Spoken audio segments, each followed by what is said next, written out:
Okay, cool. So my name is Dr. Vincent Gaddis. I am the president of the Board of Study Circles Illinois. My wife, Kathy Gaddis, who is probably the one who got all of you here, she is the executive director. But of course, we have a study circles groups going in Elgin that are active, and one of those groups is meeting right now. And so she is facilitating that group. So I will do my best to stand in for her in this kickoff event. And we are very excited to have you here. Let me first just say that introduce a couple of people that are here. We met Krista. Krista is the vice president of our board and of course works with the Aurora Public Library. So say hi, Krista, again. Hi, everybody. It's so great to see you all here. And do we have anyone here that has been a facilitator in the past? I think we've got one for sure. Go ahead and introduce yourself. Hi, I'm Eric Battaglia. I facilitated study circles in the fall session. Okay, and in that fall session, we had 68 participants. We've got 47 participants in Elgin right now. So this is a very exciting movement for us. So let me take care of a couple of quick housekeeping notes. The first of that being, if you have not signed up to be a participant, you can go to studycirclesaurora.org. And Krista, can you put that in the chat? So if you haven't signed up, that's perfectly fine. There is still time to go ahead and sign up. If you have already signed up, the group assignments and links to your Zoom group will be going out tomorrow via email, and late signups. So if you sign up today, or you will receive your information on Saturday. There is a homework assignment for the first session.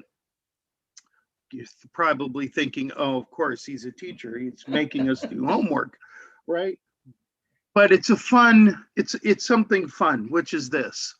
Bring an item to share with the group, such as an artifact, a picture, a piece of music, a recipe, something related to your ethnic background. So, you can bring anything. I've got photos of family here that I brought to mind. I have an artifact that a friend of mine gave to me, right? Egyptian little sculpture. And so I brought that and I talked about it. So that's the first homework assignment. Pretty cool little assignment, just as an icebreaker to get us into this discussion. So I want to talk a little bit tonight first about what study circles is and what study circles is not. In the fall of 2020, Study Circles Illinois launched its first round of dialogue groups hosted through the Aurora Public Library. On March 9th, the Gail Borden Library in Elgin hosted its kickoff event for their first ever dialogue groups in Elgin. And now tonight is the second round of study circles groups in Aurora. Let me say a little bit about what we're doing here. In 1996, community members with the support of the Aurora YWCA launched Aurora Community Study Circles was what it was called. And the goal was to get citizens to engage with each other in a facilitated dialogue on the issues facing Aurora and the community. And over about an 11-year period, Aurora Community Study Circles involved over 6,000 residents in dialogue groups, which included, I was in one, my wife was in several, and Kathy worked directly for Aurora Community Study Circles for a period of time. If you know folks in Elgin, I mean, I met Mary Sheskrin there, closer to home, Gales Memorial Baptist Church hosted a study circle where I met Prentice Thompson, who has since passed on, but who became a great mentor to me that I met at study circles. In May of 2020, in the aftermath of the George Floyd murder, Kathy and I believed it was time to restart the dialogue process in Aurora. We had already created a 4-credit dialogue process class at Benedictine University, where I teach. And we'd been organizing support for a community-based model that we wanted to kick off in Aurora. So early on, I mean, I got on the phone and I started making phone calls, right? I called Aurora Township Supervisor Bill Catchings. He said, sure, you know, whatever help you need, we'll help you. I got a hold of Krista, which has been like one of the most amazing connections in my life. And we got the Aurora Public Library involved. We got Gail Borden Library involved. We got the Aurora Police Department involved, the Elgin Police Department. Denise Crosby highlighted Study Circles Aurora in several articles. And over the summer of 2020, deep into the pandemic, via Zoom, we began training facilitators, recruiting participants through our websites. And by September, we had over 60 participants across 7 groups, which began to engage in the dialogue process. So what is study circles? We use the same proven dialogue to change process that was used by Aurora Community Study Circles and developed even earlier in 1989 by a group called Everyday Democracy. And this process believes in helping people connect dialogue to real solutions with a racial equity lens. We believe that change begins with personal dialogue between people of different backgrounds, sharing their stories, sharing their sorrows, sharing their hopes, sharing their joys, while examining at the same time structural racism and its effects on our society and our communities. Participants discuss how their ideas frame and create the social, historical, political, economic context in which we live. And this happens very importantly in what we're doing. It happens in a facilitated, safe space, which allows participants to view their perspectives, their concerns, their fears, their hopes without the fear of judgment. And then we talk about how individuals can work to move to action in the community at large. Now, what study circles is not is just as important. Some people have suggested that study circles is part of Mayor Irvin's change initiative and his listening sessions and everything he's doing with the police department. And that is not the case. While it is true that Mayor Irvin was a former participant way back when in Aurora Community Study Circles, as was then Sergeant Zeman, now Chief, The mayor or the city of Aurora as an entity does not support study circles. They do not fund study circles, nor do they determine our path. The same is true for the city of Elgin. Mayor Captain has been awesome in supporting the idea of study circles by encouraging employees from the city to get involved, but they do not set the curriculum. They do not contribute to us financially. They are in no way have any controlling voice in what we do. Okay, so Study Circles Illinois, which is our official name, is not an official program created by or for any government entity. We are a grassroots, citizen-based, not-for-profit organization. We partner with the Aurora Public Library and the Gale Borden Library to do outreach to our communities. And to assist in shaping the future of our communities, we share the ideas of our participants with our community. Now, at this point, all the funding has come as small individual donations from private citizens desiring to see dialogue groups reestablished in our communities and who believe that together we can make a difference.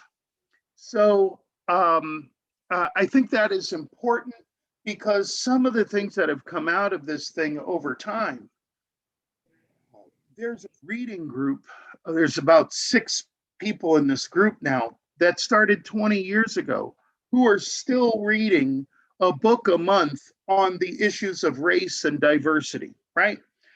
There are people who in the fall study circles group, after the group was over, they said, hey, you know what? I'm going to run for office. Okay, great, go do that.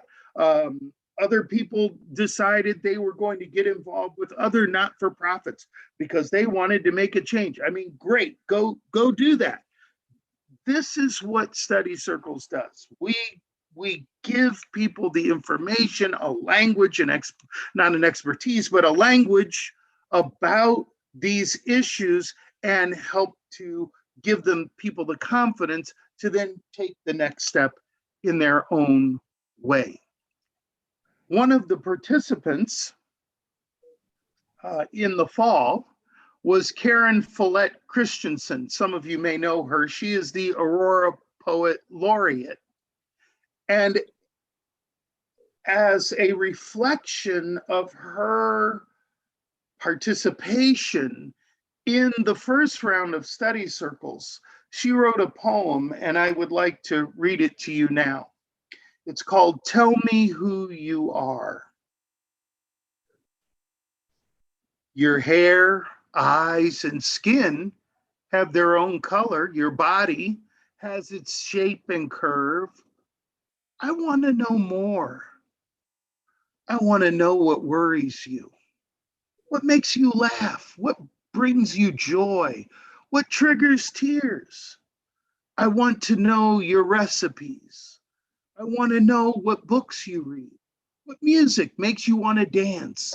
What mantra helps you start your day?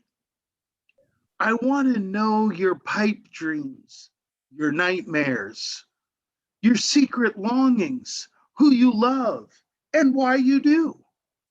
I want more than a gut response, than the judgment forming in my mind when we pass each other on the street, when we hear each other's names ring out.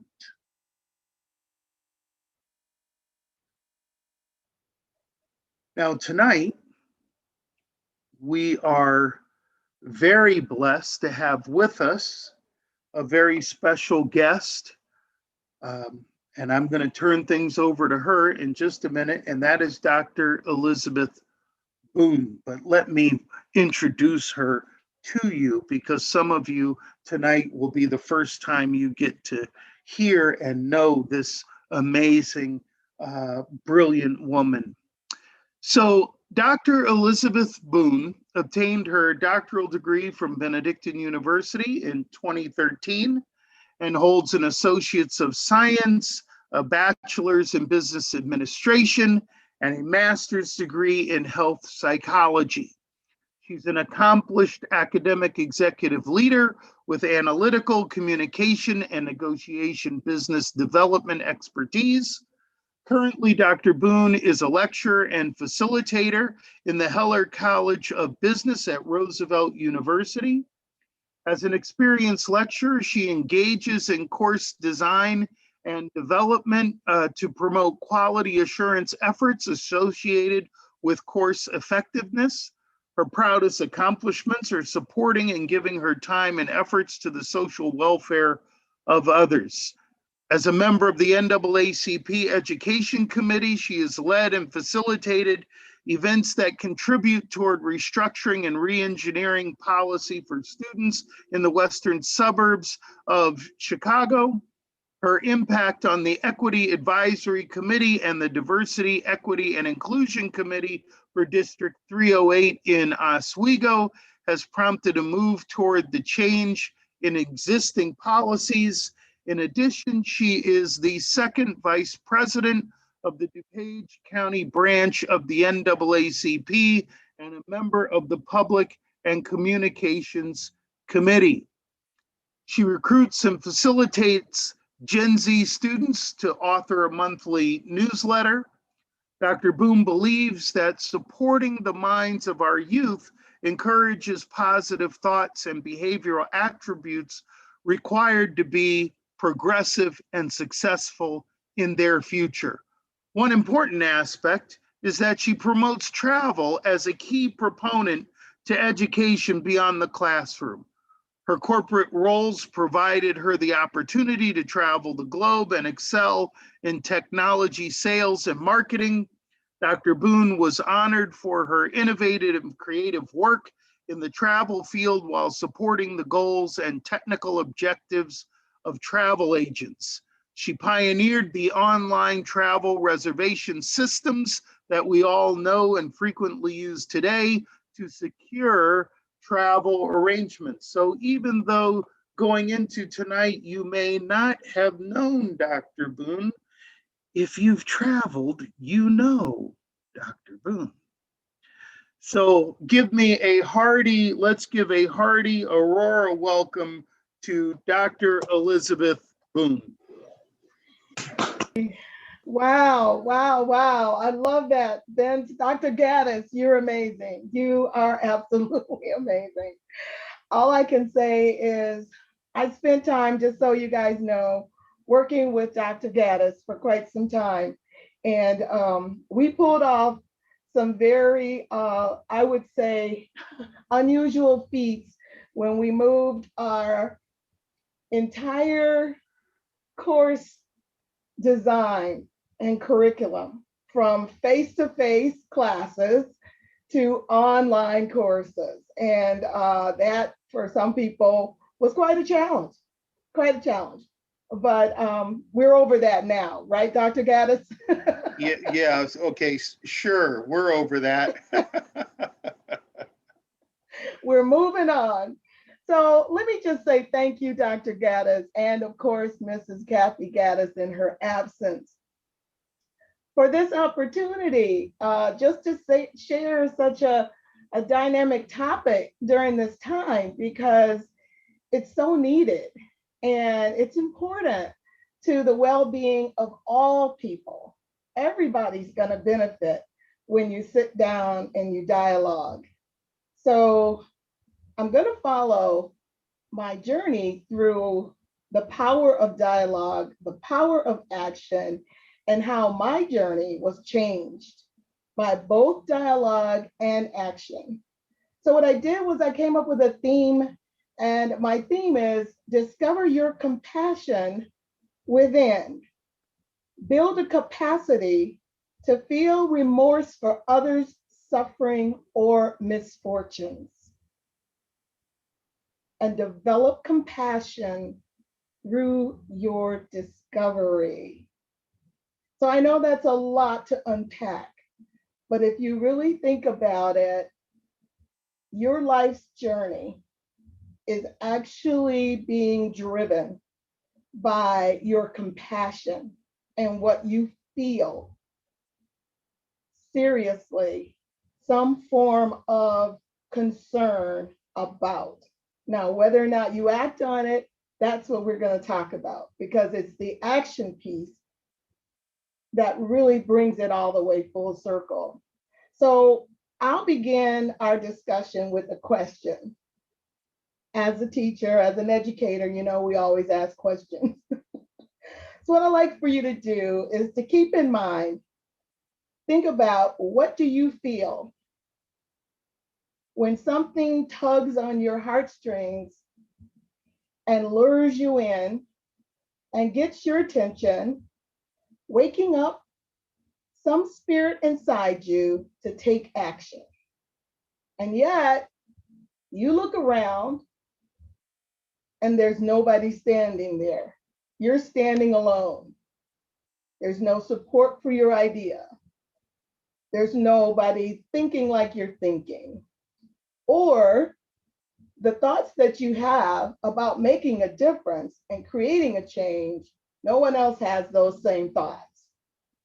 So when this happens to me, since I've had many of these discovery experiences, I reflect on the beginning of how I discovered my passion.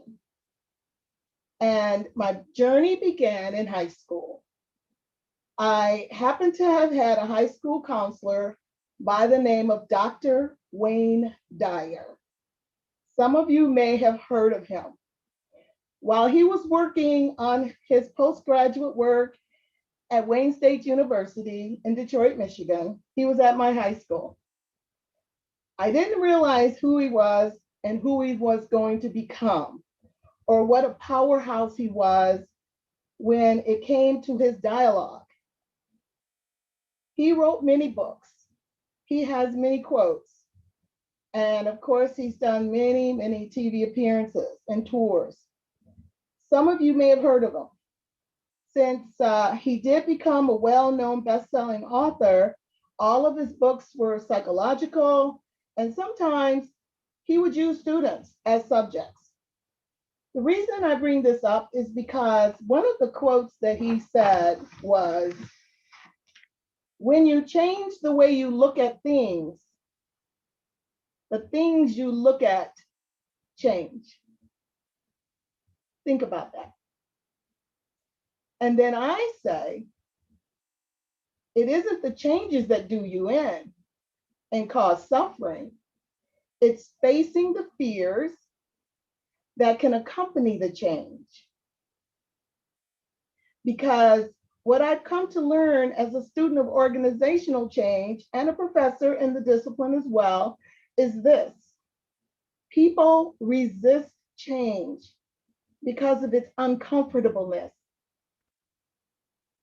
People don't want to change because of their stubbornness. And yet, people like change because of the positive outcomes and the results that a change can bring. So my quest to discovering my passion was driven through compassion from within myself. I had to look deeply and draw upon my capacity to feel remorse for another person's suffering or misfortune and acknowledge my compassion through that discovery of who I was and who I was capable of becoming. Because in order to help people, you have to really look at them. It's almost like you're stripping them. You strip them of their clothing. You see their inside and you realize they need you. So change to me has always been a driver for new possibilities and growth. And I ran toward change rather than from it. So what I did was I left my birthplace with a suitcase in hand, a makeup case. Back in the day, we actually carried a makeup case and a few dollars in a job. I always remembered volunteering as a very young child. And it was one of the easiest acts to secure relationships, friendships, and opportunities. So my upbringing exposed me to volunteering early on, unapologetically. I came from a family of prophetic preachers, teachers, and doctors. And so I became a social humanitarian, thinking about other people all the time, always looking out for those in need, and perhaps those who needed me. So I looked for the brokenhearted. I reached out to those that were down on their luck. You might call them the downtrodden. And what I would suggest that you do is to find that sweet spot in others by getting to know people who are different from yourself. Explore where they originated from. Seek out how you can make a difference, and then move towards it and help to make the world a better place. So throughout my career, I lived in 4 states: Michigan, Minnesota, which is a hot spot right now, California, and of course, Illinois. And I learned that all people need people. The struggle needs people to fight for causes, stand for rights, and create change while you're being passionate about the issues that impact others to reach positive resolutions. Now, being raised during the 60s and living in Detroit, Michigan, during a time that some of you may be familiar with as well, there were many situations and occurrences of what? Unrest. Lots of unrest. Many circumstances that occurred which require people to dedicate themselves by uniting and coming together and taking a stand for others' causes, similar to the times that we're living in today. And I think that's why we're looking at study circles coming back around again. So therefore, you might know that I was impacted by the unrest and the protesting in the 60s. I satisfied hiring quotas in the 70s. And I was an innovator in the online travel industry in the 80s, a lifelong learner in the 90s, and an online professional educator in the 2000s. So what I was doing was I just kept building upon who I was and what I knew. And Vince, I think Dr. Gaddis mentions it when he says people come through study circles and they do all kinds of great things afterwards. So it's an opportunity to get together and share. And it brings out parts of yourself that you may not even have been aware of that were there. So the online piece, I was introduced to online teaching began in the airline industry, which is where I went with my suitcase and my makeup box. And I left and I went out of state and I got on a plane. And just to give you guys a little bit of a background of how I think gutsy I am, I went to an interview. I was flying back and forth to interviews for these airlines because I wanted to work in the airline industry. And I would literally tell them that my family would take vacations and I'd been on a plane before. I had never been on a plane. The biggest trip that my family would take is in a car. And we would go up north in Michigan to a town called Idlewild, Michigan. It's up by the fish hatcheries in Baldwin, Michigan. I don't know if any of you have ever heard of that, but that's where the Michigan fish are hatched. And so when it came down to me going away, I would get on the plane, go to an interview, and then after the first one, the next one, I had been on a plane before, okay? So I just kept doing that until I got the job I wanted. So finally did get hired. I went ahead and got a position and I traveled all over. And that helped to shape my career as a corporate trainer, because then I took on many different levels of opportunities. It was very easy to put in for different jobs and I'd work a job for a couple of years and say, how long do I need to be in this job? And they'd give me a number and I'd say, okay, and I'd stay for that length of time. And then I'd put in for another job. And I just kept moving through the ranks until I got into the executive training department. That's what brought me here to our corporate headquarters. And I was training travel agents and converting them to fully online operations. And that's where that background came from that I had when I ended up coming in higher education. So I already knew what it was like to take someone off of a phone, which we considered a manual operation, and put them onto a computer, even though it was hard, it was change, and that's what they were experiencing. And oftentimes, the person I would be teaching would disappear, and I'd wonder, where'd this person go? And I began to become familiar with the whole idea. They would literally go in what they call the break rooms.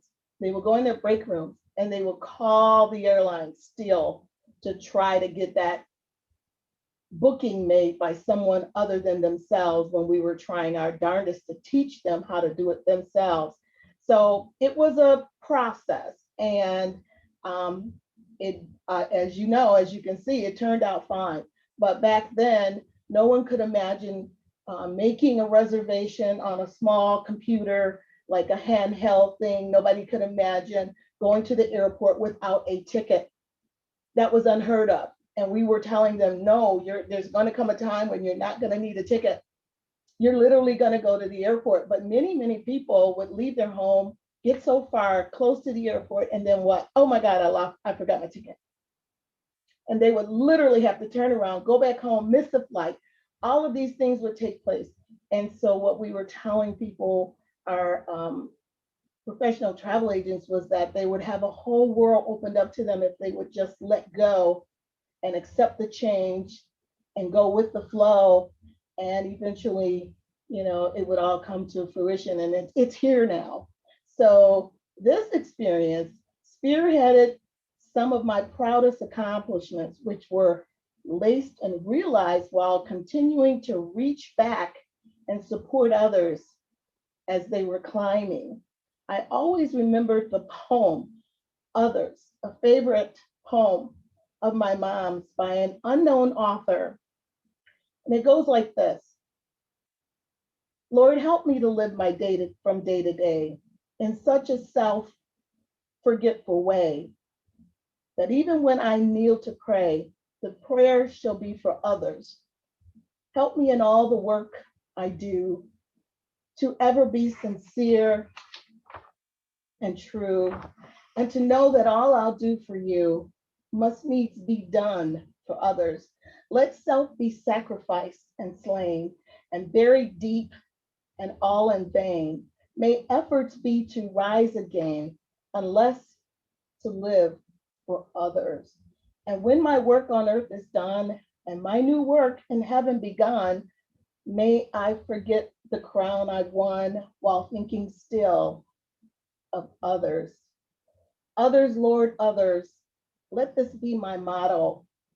Help me to live for others, that I may live like thee. And this is an unknown author. So I used that when I did my doctoral dissertation. I drew upon the desire to lift up others as they climb, which is taken from a quote by Anna Julia Haywood Cooper. She's an American writer, author, educator, sociologist, speaker, Black liberation activist, and one of the most prominent African-American scholars in United States history. Dr. Cooper, her story of resilience really encouraged me to stand for what you believe. She once resigned a position when a white education school board disagreed with her teaching style of Black students in the early 1900s. So while my sheroes, who were the pioneering women in my family, who I've succeeded, have been my mentors in my life, they've inspired me. All of these women inspired me to keep going and to not give up on people. because people are the greatest commodity in the world. People are a commodity that outweighs all the crown jewels and any amount of money. Because think about it, it's the health and the well-being of people that matter most of all. And are we not finding that out right now? So we are our brothers and sisters' keepers. We are the caretakers of our parents as they age. And that we should try to keep in mind. So why was I given this opportunity? Well, my introduction to study circles was over 20 years ago, when a white woman appealed to the members of an AME church downtown Aurora, soliciting the support of Black people to aid her in being a part of dialogue. These dialogue circles she was establishing to discuss the racial issues which were plaguing the communities in Aurora during the late 90s and the early 2000s. And I think Dr. Gaddis explained that to you a little bit. So of course, I volunteered, my hand went up, and I became a participant in the first organized study circles downtown Aurora. So from that day forward, I have engaged with many other groups consisting of all nationalities to invoke change through substantive intellectual dialogue, because that's what study circles does. So I've met many people from organized discussions on topics to enhance and fulfill the needs of community, who are passionate, willing to take a stand for what they believe fearlessly. So as a member of the DuPage County NAACP Education Committee, Dr. Gaddis explained to you, I've led and facilitated events. I've contributed toward restructuring and re-engineering policies for the betterment of students. And I'm an executive board member as a second vice president. I'm also on an equity advisory committee and diversity, equity, and inclusion committee in District 308 in Oswego, Illinois. And I just would be remiss if I didn't tell you that Tuesday, on April 6th of this week, history was made. A Black woman whom I'm privileged to have known through intellectual dialogue, Mrs. LaTanya Simonson, has been elected to take a seat on the Oswego School Board to support the needs of all children in support of an equitable education. And for that, I'm very proud. So in addition, I serve as a member of the Publicity Communications Committee for DuPage County. And in this capacity in the NAACP, I'm extremely proud of the youth.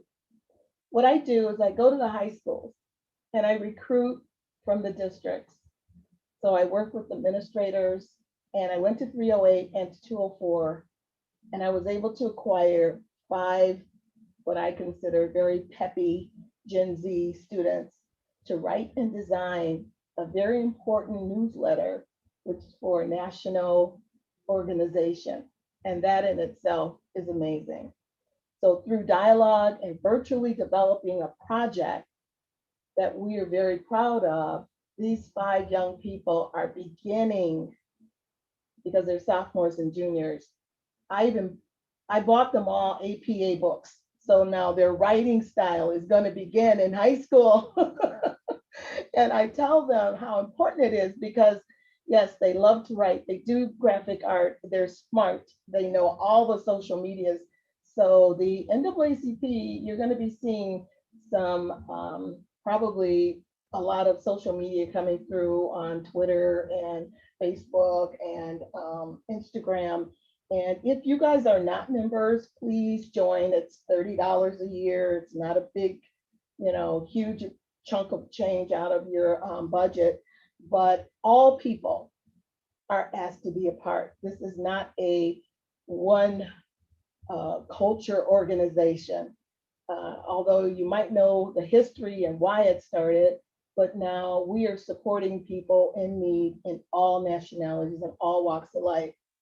So another service that I'm proud of is my service with Unity Partnership, an organization founded and led by a very outstanding woman by the name of Ms. Regina Brent, excuse me. And Regina founded this organization after the death of a woman from my church named Sandy Bland. And unfortunately, she passed away in a manner in which everyone's still shaking their heads. We're not sure exactly what the end result of that really was, although there has been a lot of closure put to it, but still, Mrs. Brent has founded this organization to close the gap between the police and the community of DuPage County. And so what it does is it creates a collaboration to resolve police issues among people, so that the people and the police both sit down together and have dialogue. So again, this is where dialogue comes in, and then the action piece is where the organization comes in. So you have the dialogue and then the organization. And that's the piece that I mentioned earlier in my talk, is that putting that action onto it is what's really important. So in conclusion, I am a member of Just Schools, which is a group founded by the National Education Association. We examine challenges and possibilities for building more equitable forms of collaboration. So what I am saying is I've learned through all of this work, because it all really ends up going down the same pipe. It's all about equitable opportunities for all. That's really the crux and the main focus of it all. And I believe by coming together as a group, you guys, you will see, because drawing upon what I was advised in high school for my career, I was told that teaching would be a great profession for me. However, I followed that advice, and although I veered off and I explored other opportunities, teaching was what piqued my interest. So I came right back to that, and I kept pursuing education as my passion. So today I've attained, as you know, a doctorate in education. I love teaching. And my return to college as an adult, I don't know if anyone out there is considering going back, but I went back to college as an adult, and I actually completed 4 degrees as an adult learner. I learned that the largest student population on colleges and university campuses are adult learners. And that is according to a study by the National Center for Education Statistics. And I believe in our youth and their potential to do great things. I believe that supporting the minds of our youth encourages positive thoughts. So we have to not let them go. We can't afford to just, worry about ourselves and not think about them. So I seize the opportunity to fulfill a void. That's what I do. I find gaps when there are gaps, and I try to help where I can and to put all of my efforts there. So what I want to leave you with is just a few nuggets. 1, open yourself up for uncertainties to close gaps. 2, help someone else to realize their dreams, which in turn can also help you to realize your dreams. 3, make a difference in spite of what non-believers think. Remember that scenario, you're standing alone and nobody's there. That's okay. You go ahead, you move forward, and you make a difference. 4, take on projects that may be considered risks and turn them around. 5, remember you are a unique individual with skills that are unique to only you, that will enable you to achieve what only you are capable of. Do this and more, and keep in mind that there's power in dialogue and there's power in action. Thank you.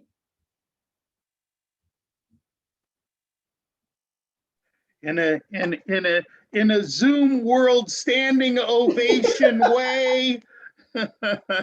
Thank you so much, Dr. Boone. We have some time, and I want to do a couple of things while we have some time with everybody. First of all, I just want to open up the floor for any questions. I will say that what you said there at the end, nugget number 2, rang very powerfully with me. As Dr. King said, I can't be all I can be until I help you be all you can be, you know? So yeah, thank you. But we have That's time right. for some questions for Dr. Boone. And we'll just sort of open the floor for a few minutes. And then I do have a directed kind of question I want to get us talking about too. So Sure. Yeah, that one helps someone else to realize their dreams, because, you know, people always need help, but do they speak up about it? That's how, when you look into someone, you can see that there's something on their mind. Do you just briskly walk past them, or do you stop and say, how are you really? You know, like right now during these times, people say, well, how you doing? Everybody says, oh, I'm good, I'm good. Are you really? Tell me more. How yeah, we good had a are you? discussion about that last night, actually, and one of the issues we have to get to in being this other-centered person that you're talking about is, if we ask that question, how are you? We need to be prepared for, I'm not doing good, and be prepared to, you know, address that, right? Yes. You know, ourselves. But Krista, what's been going on in the chat? I am still not proficient at this whole watch the chat thing. Yeah, there's a lot of questions in the chat. Krista, can you? Sure, of course. So one of them is, Sandy says, Dr. Boone, what you're saying really clicks. Do you have 1 or 2 book recommendations that could help her to get started on her journey? Ooh, well, I do actually. Matthew McConaughey just did a book, and it just came out, and it's called Green Lights. And I just actually read just a little of the summary, but I put it on hold at the library. And I guess what he talks about is something similar to my journey. And those green lights are times when he actually took action. So in life, we have to look for our green lights that are going to bring us to whatever the place is, or whatever those things are that we're striving towards. And then any of Dr. Dyer's books, I don't know if you guys have heard of him, but Dr. Wayne Dyer, his first book was called Your Erroneous Zone. I never even knew what the word meant when I was in high school. I was like, what are you talking about? Is it erogenous, or what is it?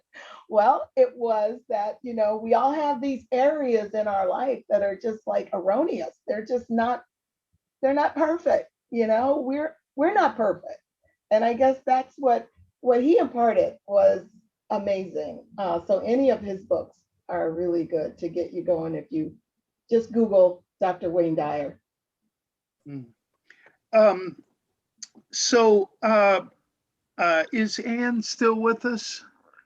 Where are you, Anne? Oh, I can't. There she is. So Anne, you were also in the original Aurora Study Circles groups. Can you tell us a little bit about your experience? Overall, a good experience. I did find, and I think even last semester for this group, I did find that sometimes they didn't have as much diversity as I really would have liked. On the other hand, we were reminded that even when you've got a group of people who look more similar, they very often have vastly different experiences in their background. So, not just going by that. I initially participated, and then I later facilitated, and we actually took a modified portion of the program into Coward Middle School, and I did a pilot with some students there, and then that got to the point probably just before the original program, was dying down and ending. I took my daughter with me to one of the programs, and a little bit of a quip, a little bit flippant. I felt that the groups that I was in, anything, were missing the Black grandmothers. But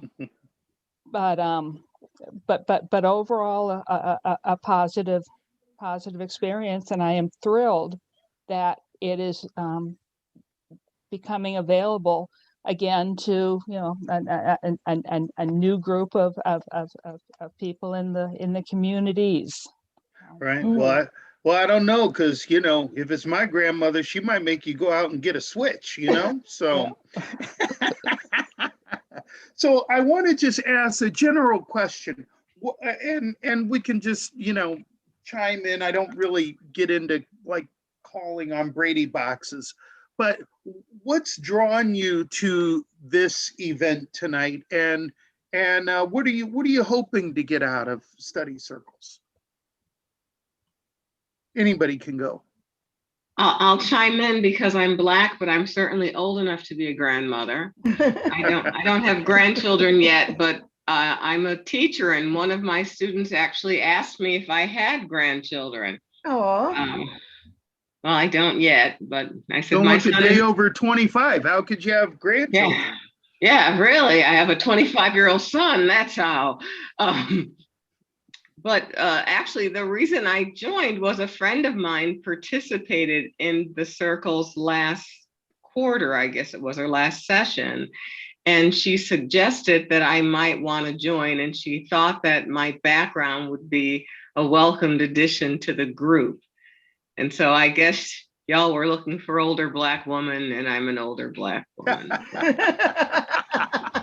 So here I am, and I live in Aurora, and I teach 5th grade. So, oh, wonderful! Awesome. Where do you teach? At Greenman in Oh, Aurora. wonderful. Yeah, Wonderful. Bless you. Others? Well, my name is May Smith. I was a part of the original study circles. I enjoyed it at that time, thought they were meaningful. But again, I would agree with the earlier speaker. There was not much diversity in the group. And as for this group, I am proud to say that I am a retired educator and a Black grandmother who's looking forward to the discussions we will have in this group. Right. And of course, we must also recognize that May is the immediate past chair of the Aurora Human Relations Commission. So definitely someone very involved in these kinds of equity and racial justice issues. Sandy, you had your hand up. Yes. So I think for me, it's kind of to the old, you don't know what you don't know kind of theory. And I just feel like there's so much I could learn and this just seemed like a really good place to start. Absolutely. And that's a great attitude too, because even folks, and I think I can say this, I think Dr. Boone would agree with me here that even though we may have engaged in these kinds of conversations in the past, if you are other-centered, you will always find something new that you didn't know before, even if it's making the personal connection with another person. So that is awesome. We're glad you came. How about you, Patty? Patty Purcell, we're Facebook buddies. So Patty, what brought you here?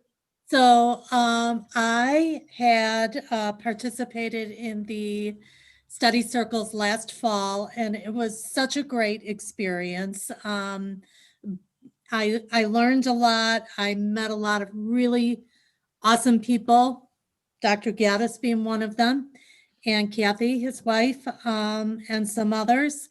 But there's always something new to learn. There's always, other people to meet and engage with. So that's why I'm here again. But I also want to say, because I just thought it was very cool and just kind of serendipity over the last, I'm going to say 10 years or so, almost every time, something bad would happen, that was a big news story that, had, was about race.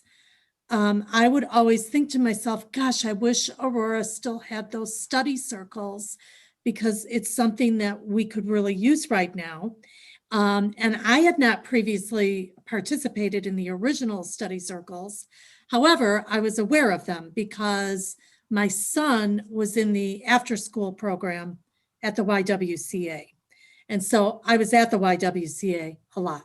And so that's how I had it, I had an awareness of the program. I was just a busy single mom, and I just didn't really find the time to do it. But kept thinking, gee, we really need this nowadays with all of these terrible things that continue to happen.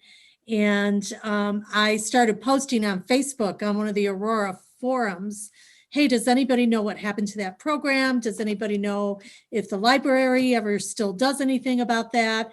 And never really got much of a response back. But then out of the blue, months later, over the summer, I get this note on Facebook, a private message from this guy named Vincent Gaddis that I don't know.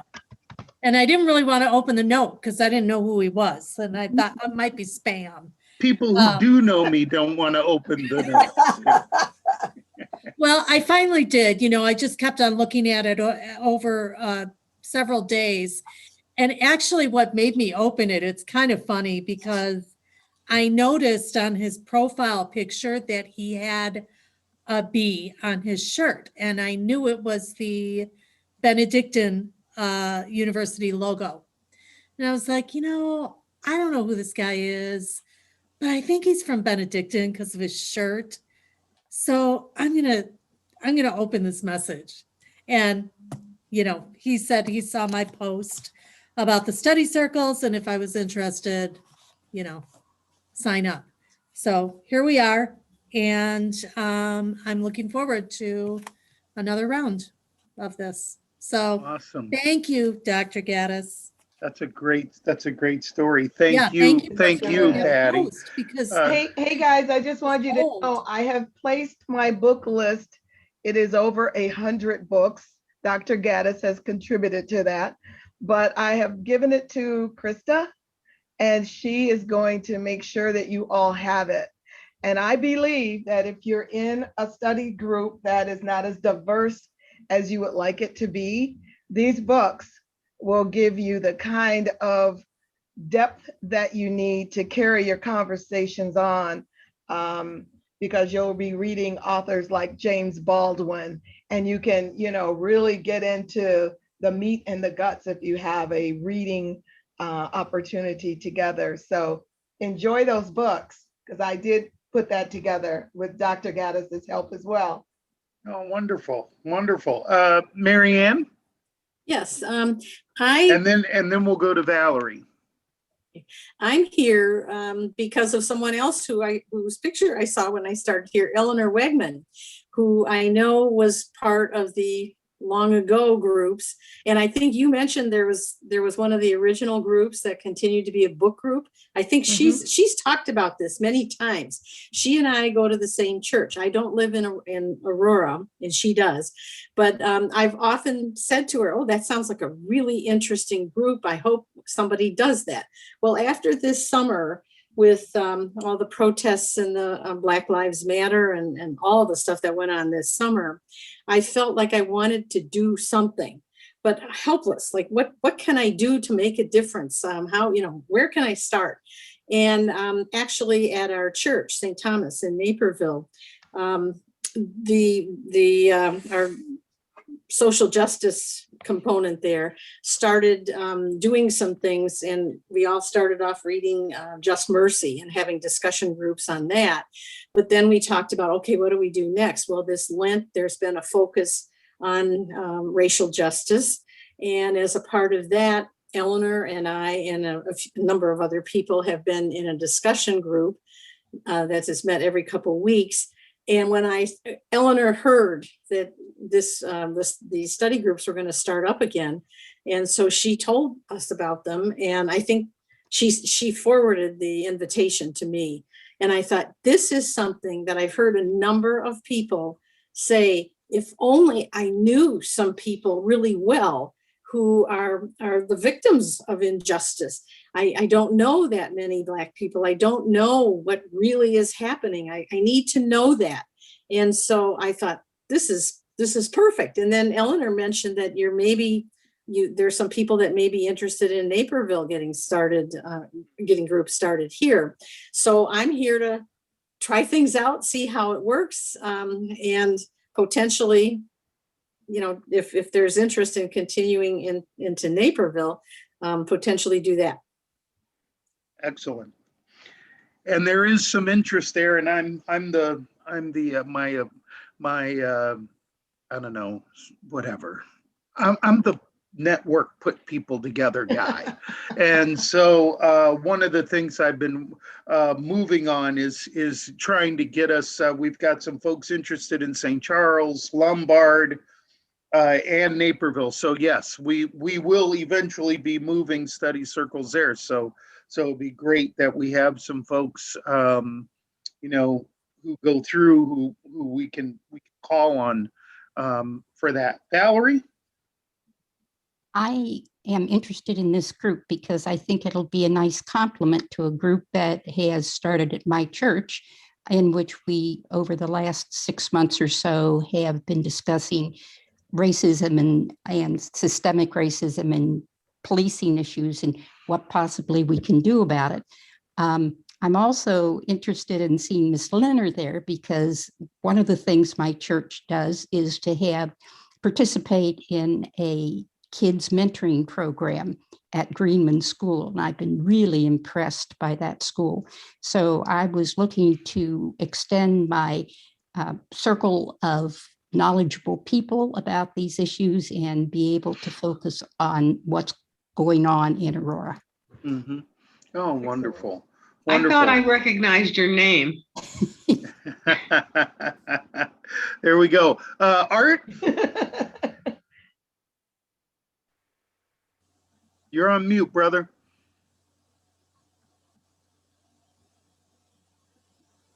Okay, can you guys hear him? No. I can't hear you, even though you're, no? Ask him if he has a mic attached. You have a mic attached? Turn off the Mac. Oh, or a speaker. A speaker. Yeah, if he has a speaker attached. Do it. No, still not working. Speakers. Okay, we'll come back to you. Just when you figure it out, just jump in. Or huh? Or call in with your phone. Oh yeah, that's good. You could call in too. And he can also type it into the chat. Or you can just type in the chat. You'd think after a year teaching in Zoom, I would know all of that, like, boom. And you're doing good, Vince. You're doing really good, Dr. Gaddis. Don't get me started. Desiree? Hello, everyone. I will tell you that I got invited by my very, very dear friend, Patty Purcell. She and I talk a lot about different issues that has affected our world. And so we attempt to, in our conversations, to a couple of hours to change the world during that time. And so she thought that it would be a very great idea for me to engage in conversation and just listening tonight. I mean, I was like, wow, I'm really looking forward to listening a lot and being able to kind of chime in when I can chime in. I've heard a lot of people on here who are grandmothers. I am not. I have a 9-year-old. She's so I'm so far from a grandmother for her being the baby of 4 kids. So I actually live in the Chicago area. What I believe I'll be able to add to the conversation is that I actually work in a workforce development program in the city of Evanston. And we work with a lot of our amazing team who have experienced barriers to employment. And it's interesting to go to work every day to hear some of the challenges that they face. And then for me, of course, to be there thinking, how can I help resolve these for you? Yeah. So I'm looking forward and just really excited about participating. And Dr. Boone, I feel like my life reflected a lot of yours in so many different ways. Because I'm That's too. okay. That's a good thing. Yeah. So don't give that's up. You wonderful. just keep moving. Yeah. So I thank you so much, and I'm looking forward to being a participant. And Oh, thank that's you again, great. Patty, for inviting me. We're looking forward to hearing you as well. Anne.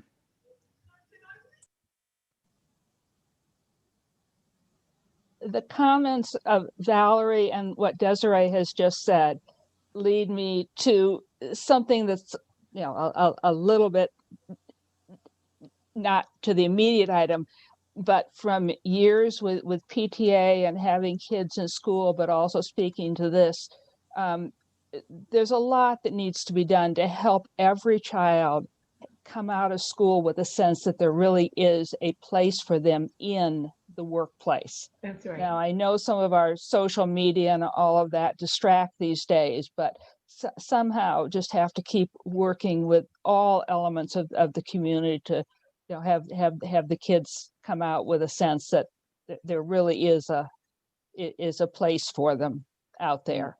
And Desiree, I grew up in Evanston, and one of the strengths of my background is that I was in the Dewey school area, and that all through my schooling, it was black and white in my classes, versus I know some areas of North Aurora and things where a lot of the students did not have that much of that experience, but that was crucial to my background. Well, and certainly one of the things when we talk about Evanston is they just passed a bill for reparations. So, you know, that certainly will be, I would think, a huge or one touchstone issue that we can talk about, you know, within the groups, but they all have their each individual dynamism, which is part of the cool part of the whole thing, right? So Art, did you get your mic thing taken care of? Let's see if Art can jump back in. Maybe not.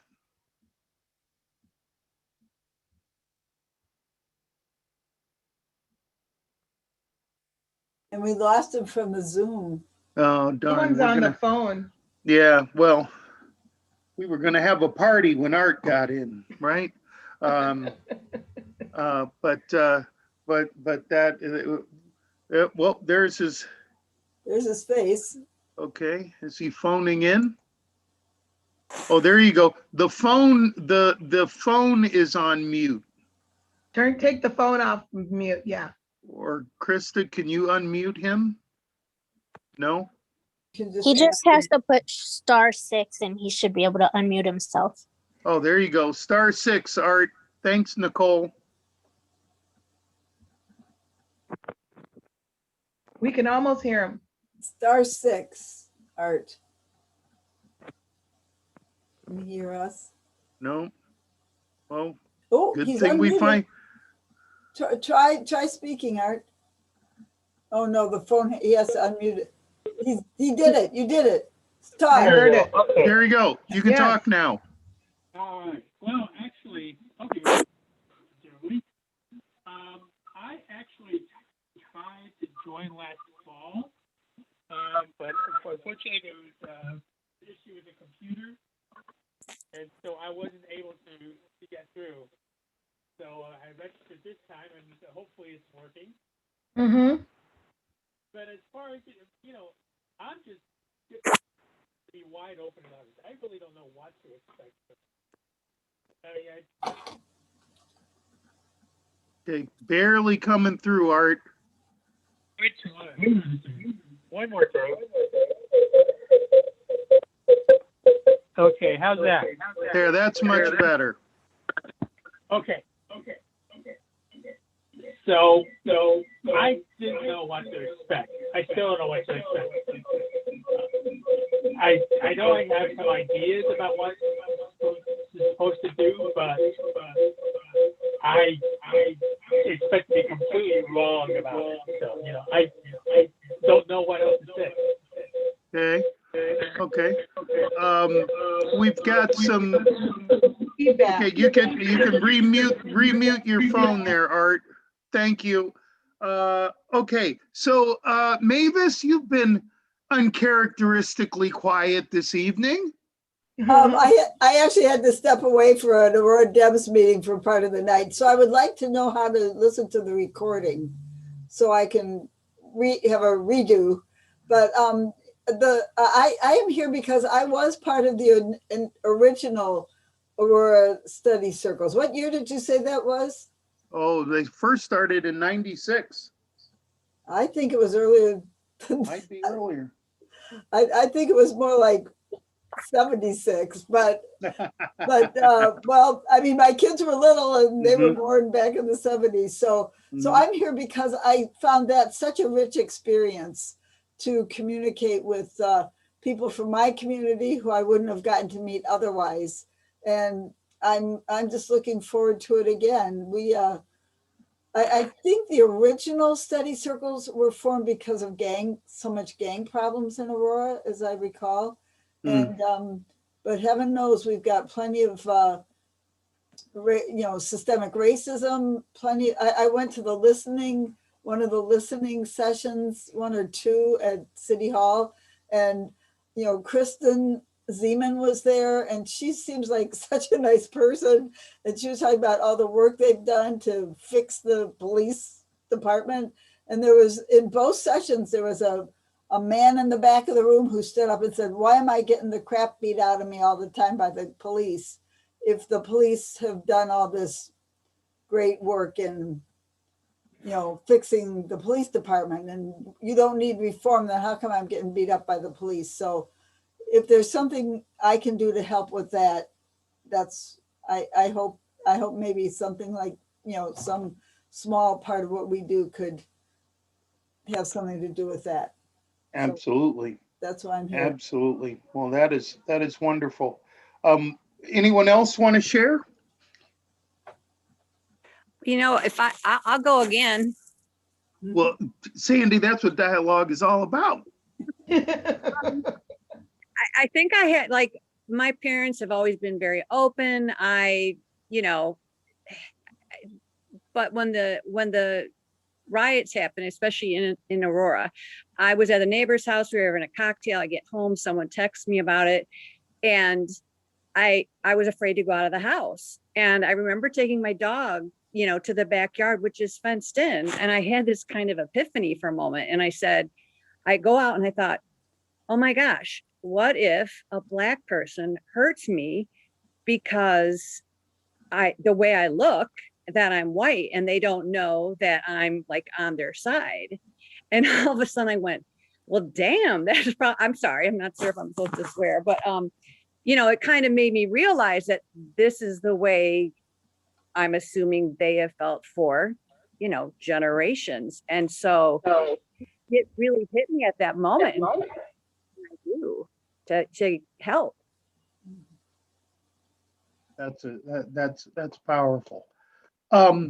So we've got, I want to be respectful of time. So if anyone has something they'd like to throw into the pot that we're making, the stew we're making right now, we've got time for a couple more ingredients to go in if Nicole or Nadia or Eleanor or Michelle want to jump in, or Angelica. I'll add one more thing, Vince, while they're thinking. I'm elected to the Kane County Board for District 4. I'm thrilled to have that honor. And so whatever I can learn from study circles, I want to bring back to the county board. Absolutely.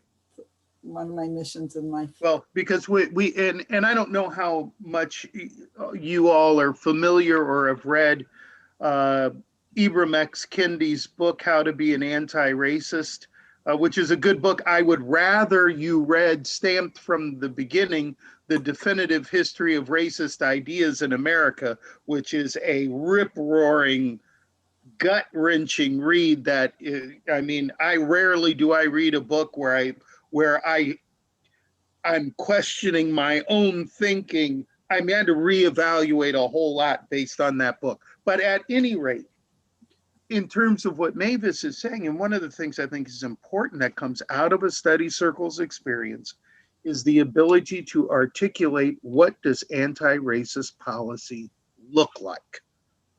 What might it be? You know what I mean? And be able to think about those things. Now, study circles is not a political arm of any party. But when people get together and talk about census data and talk about educational data and demographics and law enforcement, we've already bridged two of those subjects already, education and law enforcement. People have ideas about policy, and that can get translated into laws, right? And that's important. So yeah, thank you, Mavis. Anybody else? Hi, my name is Monica Bayonne. Okay, we'll go Monica and then Michelle. Go ahead, Monica. I just want to introduce myself. My name is Monica Bayonne. I'm from East Aurora. Been here my whole life, East Side Aurora schools. And I just have a passion for underserved community and youth. How we can do better and start from a young age, and what you need to educate yourself about in order to make those changes, to break cycles, things like that. Not only about racism and things like that, but also I have discovered a new passion when my now 5-year-old, we found out he had autism. So that's become a new passion of mine, is like special needs, and it's a whole nother world, and I'm learning every day about that. And it's a very lonely place sometimes when other people don't know your struggles, because, you know, not everybody's special needs, right? So yeah, I'm just here because I want to be more active, and I can't always be active because I have 2 toddlers. So doing the online stuff is perfect for me, but also something I want to teach my kids from a young age too, getting involved in the community and helping out. They're 3 and 5. And that's about it. I just wanted to say hi and introduce myself. Well, we are honored to have you here, Monica. Michelle? Thanks. Hi, my name is Michelle, and Michelle Leadham, and I grew up in Aurora in the 60s and the 70s. I graduated from East Aurora High School. I grew up in a very eclectic neighborhood. We had all nationalities represented, as well as sexual orientation kind of things too. So I went on to teach in the city of Chicago and Michigan and inner city school. And I'm back here in the area, and I go to a church in Aurora, and some of what's going on to me seems to go to a very deep core value, and that's respect. And when I taught even preschool, that was one of my goals, was to teach even a 3-year-old respect for themselves as well as for other people. So some of this living in this time in our lives has made me question not only my own beliefs about all people are equal, but also how am I part of the problem, how am I part of the solution, and just to learn and learn in an atmosphere where you're not made to feel guilty because of things you've been through in your life and the way you think, even though you're open to learn about new things. Okay. So thank you. Oh, thank you, Michelle. And we're so glad you're here. So Nadia, would you like to introduce yourself and chime in a little bit? Sure. I'm Nadia Kanhai, and I participated in the fall session. I had also participated in one of the day-long sessions that they had a while back. You know, I chair an anti-racism task force, and you know, very involved in immigration. So these issues are something that have interested me, and I've been a part of for a very long time. I'm, you know, happy to see the people who are here today. You know, my session in the fall was very interesting. I learned, or I met, you know, some very interesting people. My group was not very diverse besides me, but you know, I'm hoping, you know, it sounds like everyone's going to have a really good experience this time around. So I'm glad that this is happening again, and yeah. Well, we are Welcome to the glad. new people. Thank you. And we're glad that you're here, Nadia, because you just add so much just from your own experiences. So we're going to wrap things up, but Nicole, you haven't said anything, so you get the last word. Oh, yay. Hi, everybody. My name is Nicole Mullins. I have an educational background in social work, and I also grew up on the east side of Aurora, born and raised.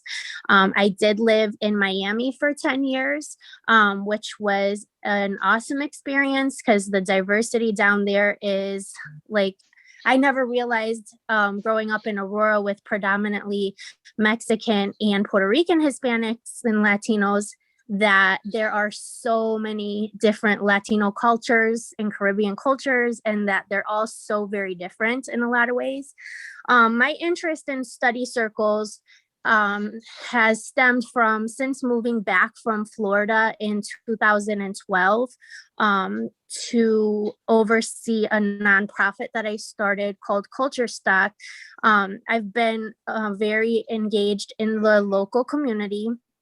And in that time, you know, growing up on the east side of Aurora and having most of my closest friends be of non-white backgrounds, I think my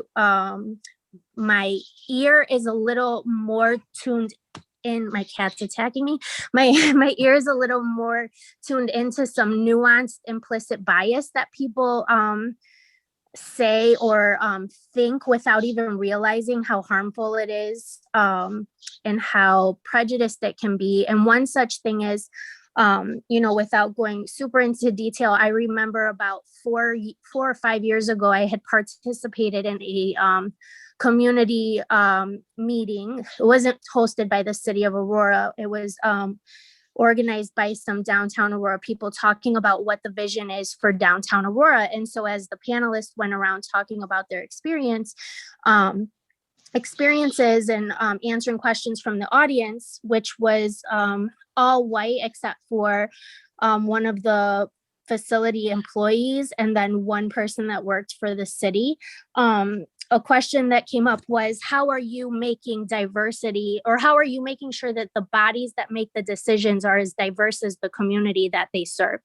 And, you know, equity through having a voice at the table, not just being represented by, you know, what non-white people think is equity.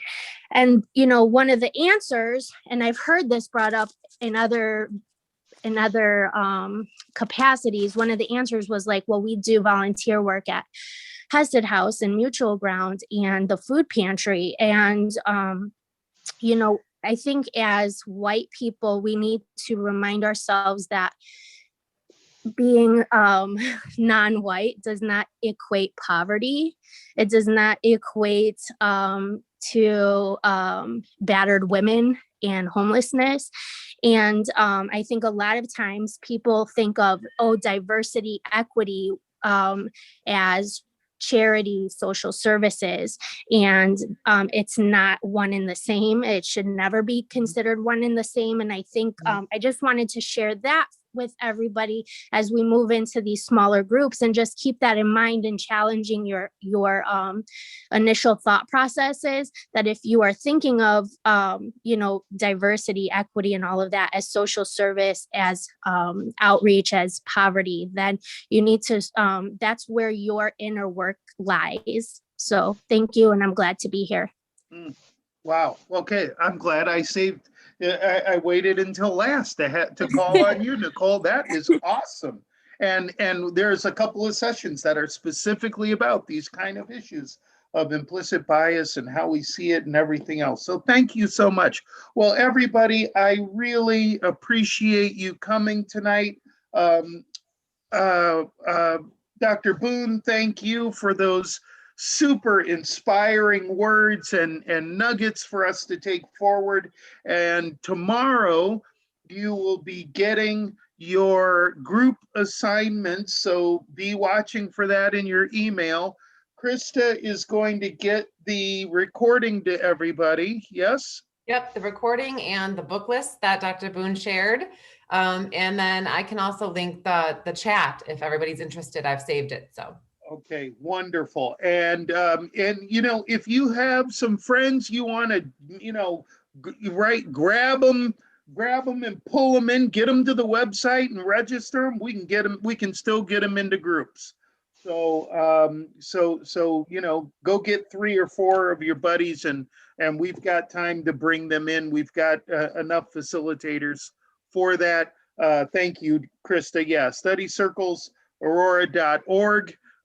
Just go ahead and do that. And then Sunday at 2 is the library event. And tomorrow for Benedictine is the Faith and Reason Symposium. If you do have time, we'd love to see you at that.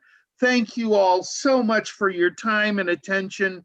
We appreciate you and have a great night. And we'll see you in about 6 weeks for the wrap-up session. Thanks, everyone. Bye-bye. Thank you, everyone. Bye-bye. Good night. Good night.